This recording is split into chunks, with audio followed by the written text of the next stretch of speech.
دوستان میخوام طرز درست کردن اینورتر جوش با نمک و آب رو بهتون یاد بدم. خب یه سطل آب آماده میکنید، مقداری نمک میریزید داخلش. هرچه نمکتون بیشتر باشه آمپراژ اینورتر جوشتون میره بالا. نمک رو حل میکنید تو آب که خوب حل بشه. خب 3 تیکه سیم آماده میکنیم.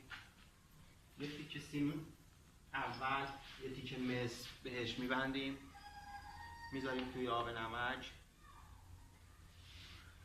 این سیم رو باید به پا بزنیم. یه سیم دیگه که میخوایم باری رو بهش وصل کنیم، باری بهش وصل میکنیم. یه تیکه مس هم به اون میبندیم، اونم باز میذاریم توی آب نمک.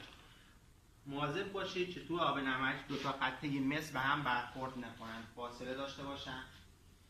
یه تیکه سیم هم آماده میکنیم که همون انبار جوشمون رو بهش وصل میکنیم. حالا ما یه تیکه آهن بهش وصل کردیم، فرقی نداره، شما میتونید به جاش جیره وصل کنید. خب اینجا شما باید قبل از اینکه سیما رو وصل کنید به برق، فاز نول برقتون رو مشخص کنید. حالا ما جلوتر این کار انجام دادیم. سیم انبار یا همون جیره وصل میکنیم به نول و سیمی که میره داخل آب نمک وصل میکنیم به فاز. دوستان دستکش کنید دستتون،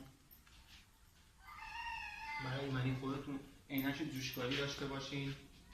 بعد سیمی که به باری جوش وصل شده با یه انبر دست میگیرین، دست پلاستیکی آیف داشته باشه، دستش هم دستتون باشه. میگیرین عینک رو میزنید برای محافظت از چشماتون و شروع میکنید به جوشکاری کردن.